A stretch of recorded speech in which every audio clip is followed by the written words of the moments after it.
For the first time in my life, I'm truly free to see the clear-cut forest for the poison sea, to see the waters occupy the shores of Jersey, and I feel alive. Hello, how are you today? Hello there. Doing good.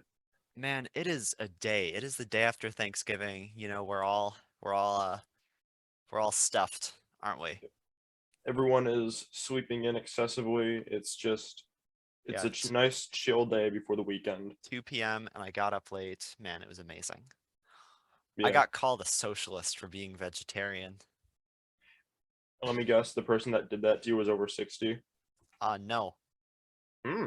no, they were drunk. Oh, okay. It was Yep. very funny. Thanksgiving does bring out the worst in people sometimes. It brings out the funniest in people, I'd like to think. Yeah. There's a lot of arguments on Thanksgiving, I find. You know, Just a lot of people. I was so my family is um very, very leftist, like my whole Hmm. extended family. So there weren't really many arguments where we more just make fun of each other all the time. My, Which my like, family is my family's also pretty left, but every so often there's something that just kind of puts people off of each other, and yeah. eventually people don't know how to talk about it, and they hmm just get into a whole on like they get into a full on like leaving and driving home level argument. Uh-oh.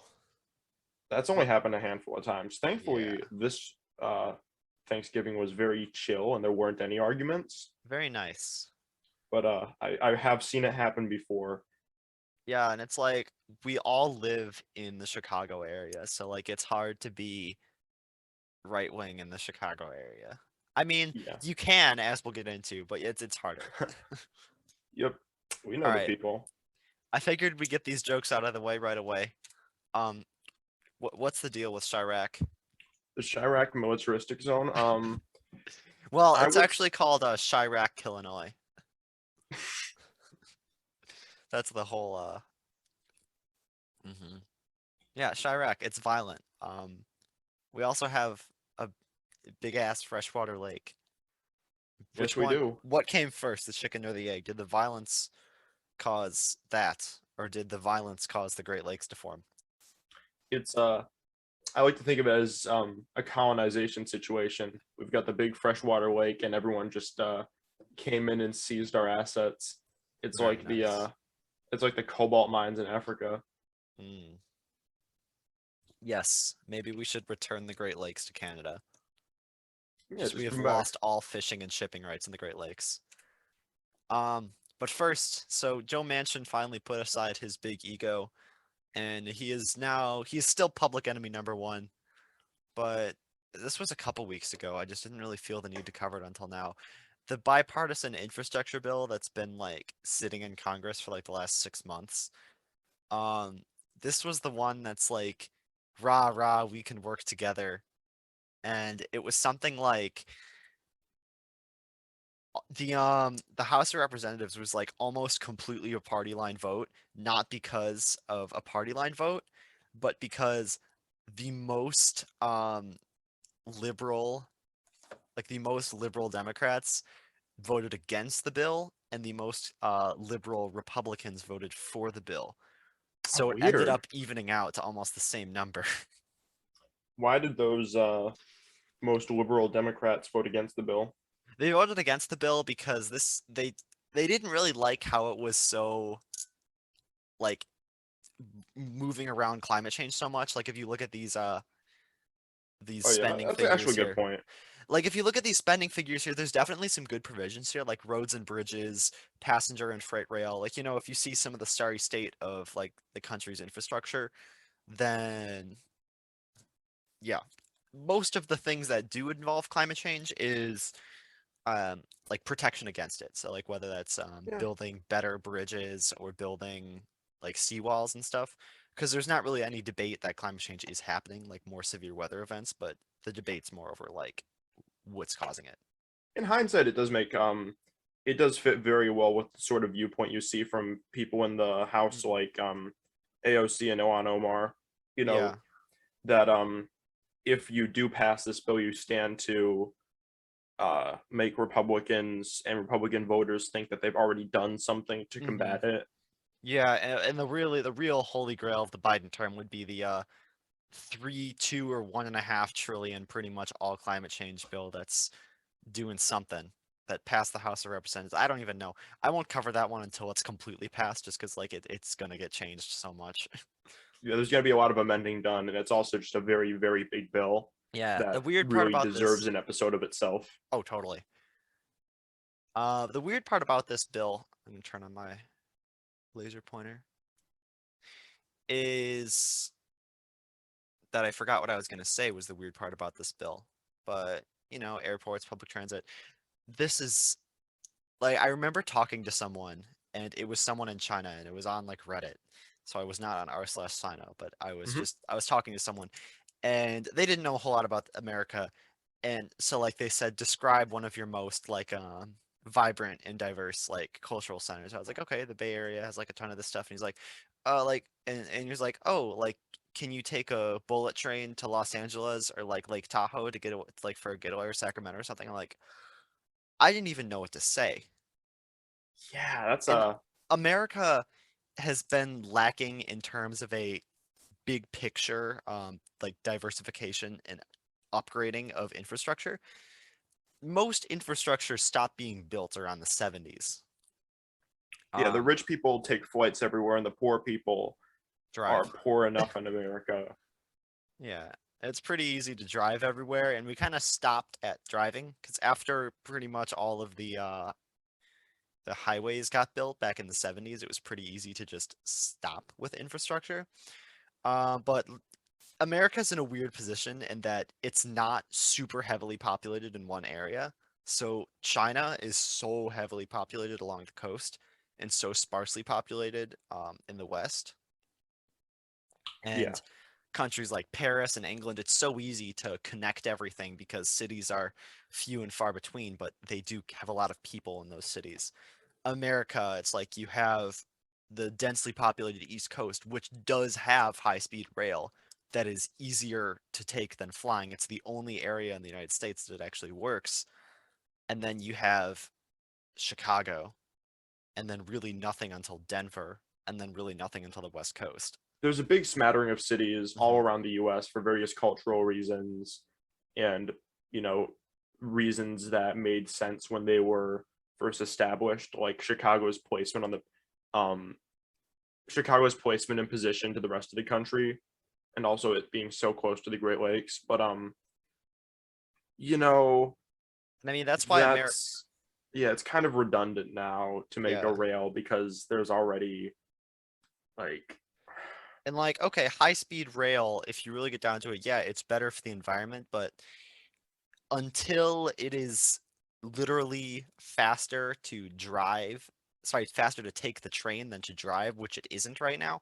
If I wanted to take a train across the country, it would be mile for mile, assuming that I departed from the train station at the same time I departed from my house with no delays. Um, Across the country, it would be slower to take the train. and the thing is, you'd need interchanges everywhere. Hmm. It might not even be as fast just because you'd have to deal with how many stops you have to take in order to get from one place to another. Because imagine if I'm a person going from, I don't know, Salt Lake City to Asheville. Those are two cities, but they're not very big, either of them. And they're super far apart. So either I'd have to go down south to Texas and around, or I'd have to go up north to like, I don't know, Sioux Falls. Where would the next stop be? Yeah, it's super hard to justify like taking the long distance train other than being fun, or if you're going from absolute rural middle of nowhere to absolute rural middle of nowhere. It's a fun form of vacation, but for some people it's actually a really essential form of transportation. And that's kind of the weird predicament America's in with infrastructure. Yeah, America's best bet at this point is uh keeping up freight rail because America has one of the best freight rail systems in the world in terms of how robust it is and how well it works. And of course, investing in crumbling roads and ports and everything. absolutely. And obviously, power, high speed internet. There's a lot of things that need to be done. And this bill kind of addresses the things that need to be done in terms of physical infrastructure, in my opinion, very well. I Yeah. think this bill came at a good time for the country in terms of getting things done. And I mean, like, Joe will get it done, that meme from last year. I mean, to Yeah, his credit, he did. there's a lot of rather unfortunate Biden memes. Yes, let's go, Brandon. I saw this headline, and it was like an Onion headline, and it's liberal mother wondering how to cheer on her son Brandon. Okay, so this is the only thing that anyone who went to primary school in Chicago learned. All of the names of the Great Lakes in the acronym HOMES. So they used to look like this. They don't look like this anymore. The water is more muddy, brown, and toxic. But they are the largest group of freshwater lakes, and only the second largest by volume, and it's 21% of the world's surface freshwater. 94,250 square miles. It's a lot. Is Oh, quite a that's lot. surface area, but like 5,500 cubic miles. Oh my god, like that's a lot of water. It's a really large amount of water. That pretty much sustains the entire Great Lakes area. Yeah. Which, I mean, duh, but you know. I want you to guess which lake is the most polluted. Which lake is the most polluted? Uh-huh. I would have to say either Michigan or Erie. It is Erie. Yeah. Michigan's second. We'll get into that though. We'll get a lot more into that. So the Midwest is really flat. Look at this. Look at this. It's all the same exact elevation. And that's because all this ice was here for like 100,000 years, and then it kept receding and going in after each ice age. So in the next ice age, the Midwest is going to get even flatter, if you can believe that. Wow. Yes. Yeah. The landscape got smushed by glaciers, and the glaciers melted, and then the Great Lakes are here. That's not terribly important, but what is important is the early settlement of the Chiraq conflict zone. Indian tribes, and then this map right here, which is which states do you consider part of the Midwest? 10% of respondents considered Wyoming part of the Midwest. That's Dude, really confusing. who said that that was part of the Midwest? Probably the people in California and Oregon that don't consider it part of the Bay Area. Well, but no. also don't really know where to put it. No. This is only people who identify as a Midwesterner. Oh, weird. Okay, so Illinois, I got it. Okay, Iowa, Indiana. In my opinion, there's almost a fifth region. There's like a mountain region. I agree. Because you have the West, you have the mountain, like you have the mountainous region here, Pacific Northwest. Like California gets cut in half, like the Southwest, the South, the Northeast, the Midwest, and then I almost do like a Great Plains region because the Midwest and the Yeah. Great Plains are so different. I would say the only ones of those on the West that I would agree are the part of the Midwest are Nebraska and Kansas. I think I the don't know, man. Dakotas, Montana, Idaho, Wyoming, and Colorado are all part of that sort of Great Plains. This is the line from me, the Midwest line. I'm Yeah. surprised no one said Arkansas. Arkansas is like definitively south, though. I guess. I mean, it's hard for me to even count Kentucky. I don't know, man. Kentucky's tough. Regions are weird. But yeah, Yeah. look at all these cities on the Great Lakes. We'll get into pollution next, but you can see how many more cities are on Lake Erie than Lake Michigan, which causes it to be far more polluted. So now let's get into why we can't have nice things. These are the 5 Great Lakes. This is a chloride concentration, which is a pretty good estimate on how polluted your lake is.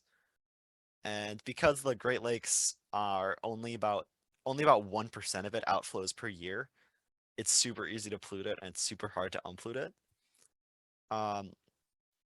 So will you look at that Industrial Revolution skateboard jump? Yeah. So For the it's a most- shame. In the most part, pollution peaked in the 50s and then went sharply down, and then it's going up a little bit. I don't know. I don't like that. I don't like how it's going up. Yeah, it's Lake Michigan has just consistently gone up. It hasn't really gone down at all.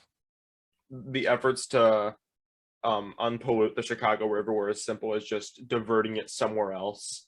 Put it in reverse, Terry. making it some other city's problem. I have a whole slide about that. Yeah. Okay, so if you live or have lived anywhere near Chicago, I'm sure you've heard about Gary, Indiana. Ooh. Um, so this is what Gary, Indiana looks like. I should have put more pictures on it. I like this because it said, if it takes a village to raise a child, a clean village does it better. So Gary, Indiana is well, it used to be a steel town on the south coast, like a stone's throw away from Chicago. Like it is, you can see it easily from like the shores in Chicago. On a And clear day, yeah. yeah, which is doesn't happen very often. There's always like a black smog over Gary. Yeah. Looking at it from the other way around is a lot easier, but then you have to be in Gary, Indiana, Yeah, so that's a problem. questionable practice. But like the steel mills, they shut down, I don't even know, like the 70s or something. Like as soon as Around there, yeah. yeah. That's about when things start getting And outsourced to other countries. literally ever since then, just the population's gotten lower and lower, and the houses just got to the point where you could buy one. Like so someone would pay you to buy one, and the whole town is just absolutely in ruins. I saw this documentary on like what would happen if humans suddenly disappeared, and they had like a 10-minute segment about like Great Lake cities, and they literally used Gary, Indiana as a case study for what would happen to the other cities if humans disappeared. But It's yeah. if you look at the this patch here, which is just stress index, so pollution, it's this one, it's pretty easy to see how Lake Erie is the most polluted one. Um, all of the dots right here, these little T's right here are steel manufacturing centers. Everywhere there's a T, you can see kind of a blight there. Yeah. Yeah, around the shores of Erie there. Yeah, so steel. You need lots of bad chemicals to make steel, and it sucks for your water. It destroys it. What the hell was that? Yep. Okay. So this is the Chicago River reversal.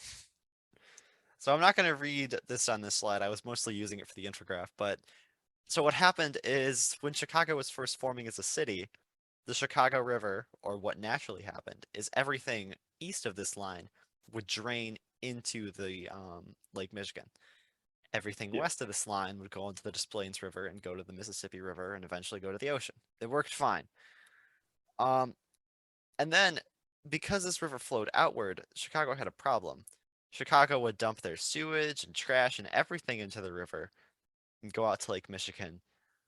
Yeah, Um, there wasn't really a culture of waterfront property either. So if you look on the Chicago River, you see a lot of the older buildings uh-huh. just have no windows pointing out to the river. Yeah, and People just kind then of treated it as, a one and done, put all of your shit here thing. yeah, and then people got their water from like right here. You get Yeah. your water from like right where you put your trash, and then that caused dysentery. Um, we'll get into that next, but it was bad. And in in most coastal cities, you kind of have the benefit where if there's a big rainstorm and your sewage plants get overwhelmed, as a very last resort, you can dump raw sewage into the ocean. And because of the ocean's just sheer volume, it's not gonna matter too much. Like it's not good, but like it's not that consequential overall. But in a freshwater lake, very sensitive to pollution that you get your water from, it's not a good look. So starting in 1900, what the city did is they dug another canal, well, more canals, reversed the flow of the Chicago River, pumped water so it would reverse outward, and made everything such that it would drain into the Mississippi River. So all of Chicago's watershed now goes to the Mississippi River. And that's a Hmm. problem because before there was no direct path from the Mississippi River to the Great Lakes, but now there is. So a lot more invasive species got into Lake Michigan. So Chicago's like, all right, we'll put up a big ass electric fence right here. This is the electric fish barrier. It's as funny as it sounds. Funnily enough, I went biking. I should have put the picture, but there was like this abandoned bridge that I went over, I know the one. and it Yep. was overgrown. It's not Joliet, but like it was terrible looking. but it was so cool. It was overgrown. I'll have to find it and put it on here. And the reason why it was closed is because there was a sign, like a rusted out sign, and it was like, this area is susceptible to high velocity flooding with no warning after a horn sounds. And there was like a water line where it's obvious the bridge flooded up to, but the bridge was like a good 30 feet above the water. So it can flood up there when they do a dam release. And I was like, oh, that's terrifying. Yeah. Yeah, none of that happened. I did have to disassemble my bike to get it over a fence. That was very fun. Yep. All right, so that's all.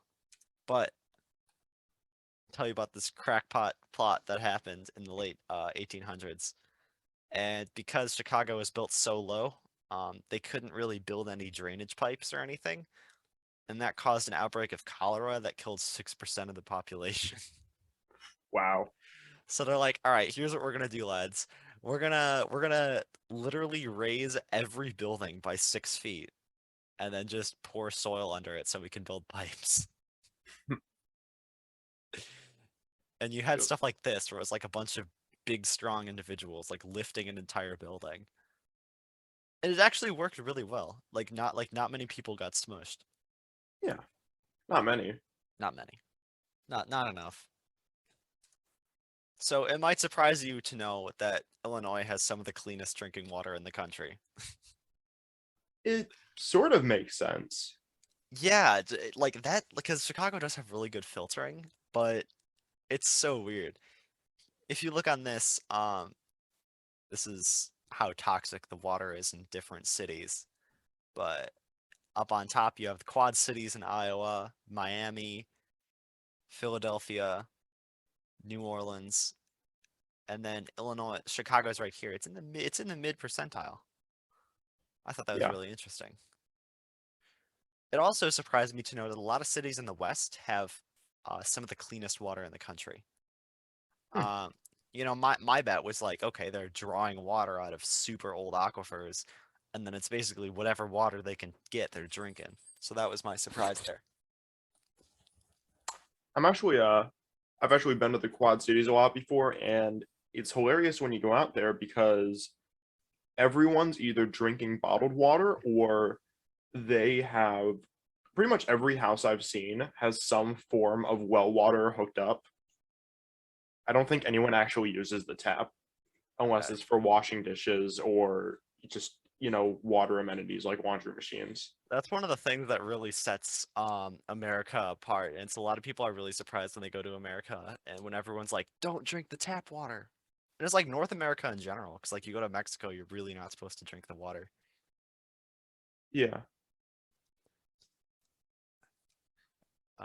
Yeah, Texas isn't so good. Maine isn't so good either. Interesting. It's more or less expectable. The Deep South has a surprisingly high water quality, though. Yeah, and it's like I love how it's like Louisiana. No, not Louisiana.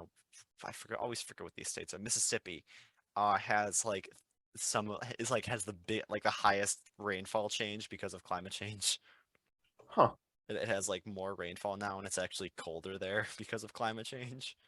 It's kind of ridiculous. It's interesting. Hawaii has the cleanest water. That makes sense. Have to take that title. And Alaska has the poorest. Oh, interesting. Also makes sense. Alaska's just so underfunded and like neglected in every way though. It's tough to make infrastructure in a state like Alaska, which is Yeah. literally as large as the north to south span of the United States. Yeah. But yeah, it's So- rough. This slide doesn't really have anything to do with what we're talking about. This slide's just dedicated to my disdain of Naperville. Agreed. If you live anywhere in Chicago, you know that everyone hates Naperville. People there are insufferable. I called some memes. This one's my favorite. This was Naperville couple opens window. Police baffled. Look at the news. They have an election map from like 2016 in there. People in Naperville on their way to be the trashiest, quote unquote, Chicagoans. Okay, so the reason why everyone hates Naperville is because it's really far away from Chicago. It's basically an exurb, and it's it is full of the most like high class, annoying, pretentious people you'll ever meet. And they always say they're from Chicago. And like, you're not from Chicago. You're from Naperville.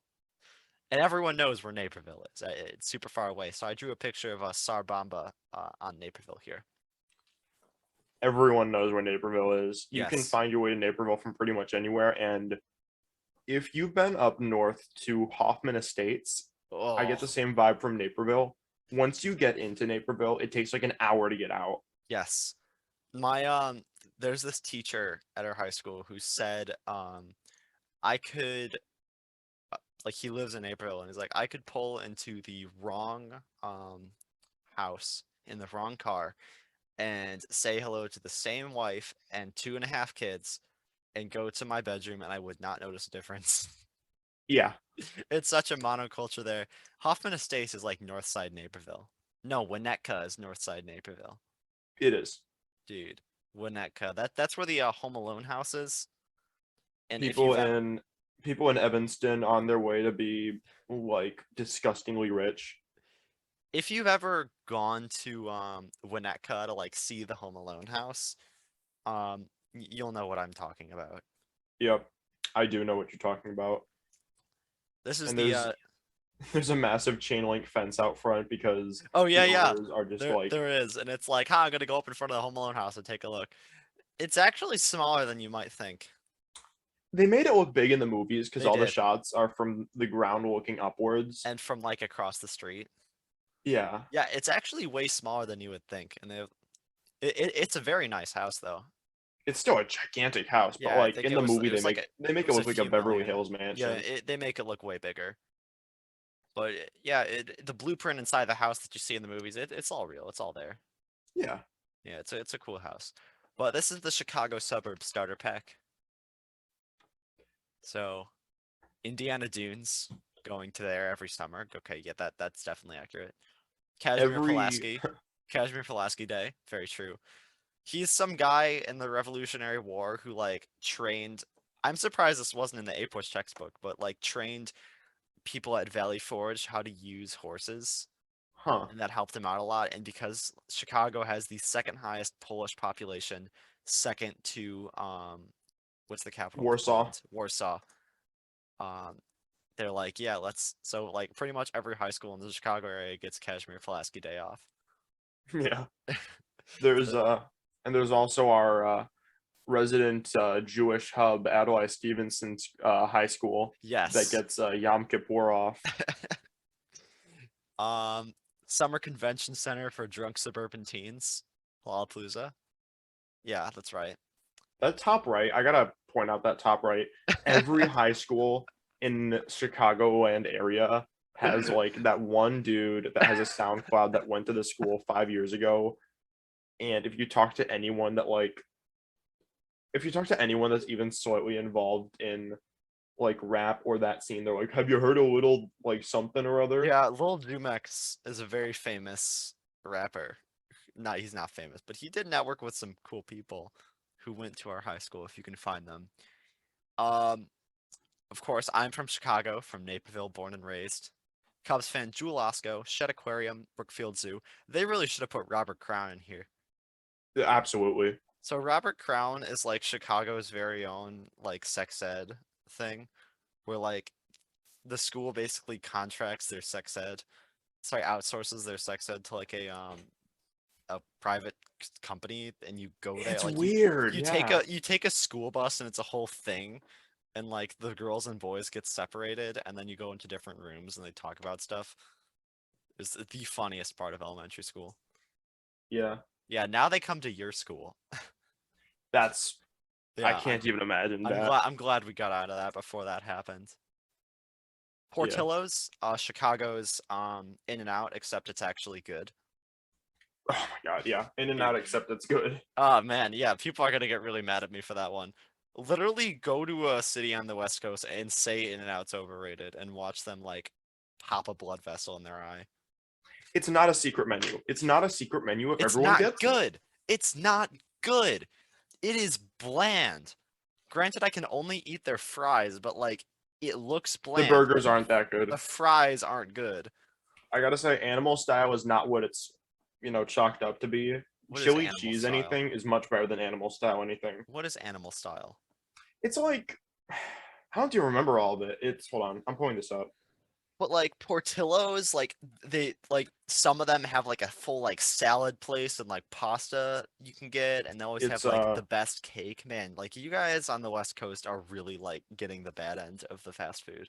So let's see. It's animal style means that any burger has mustard fried patties, then you add pickles, chopped grilled onions, and an extra In-N-Out sauce. Oh, they have a 4x4 animal style. Double, Bubble. triple, bossy deluxe. Burn it and let it swim. Okay. Anyway, the lake is rising / falling. So this is a really interesting photo. This is on the beach of Chicago. I think a couple years ago. It was definitely before COVID. But the water level should be below this line right here, and it's well over a foot above it. So the lake does have natural fluctuations because of, precipitation, snowmelt runoff, drought, evaporation. So, it Yeah. can be consistent with drought or everything, a bunch of different factors. But because of climate change making rain inconsistent, it's kind of hard to see from these graphs, but it's making the lows lower and the highs higher as usual. And we came off the heels of a super high high. I know like it was impacting some like smaller towns in Lake Michigan, like Chicago. It's already built up to be like a few feet, thanks to that whole raising project, to be like a few feet above like the most extreme. So like it's not gonna hurt Chicago. But I was biking on the lakefront path, in an area like this, and the water level was basically at the path. So I was going kind of slower, and this kid like jumps out in front of my bike, and I slam on the brakes and swerve, and of course my bike like skids out from under me, and it's teetering on the edge of falling into the lake, and I go and grab it, and I'm like all cut up, and then I don't yell at the kid, I reprimand the kid because I don't know where his parents are. Yeah. It happens. Yeah, I mean, like, whatever. Run the- Like, I wasn't mad at the kid. I was like, would I have lost my bike? Yeah, in I that don't- moment you're like, oh my god, my bike almost just fell in the lake. Yeah, I'm like, is my bike, can it float? Because, like, I know fat bikes and most mountain bikes will float because the tires are so big. But, like, the bike I was riding was, like, 700 by 38, so it wouldn't give that much buoyancy. I bet you could calculate the buoyancy of the wheels at that pressure, and then you could compare that to the weight of the total bike. I'd rather not.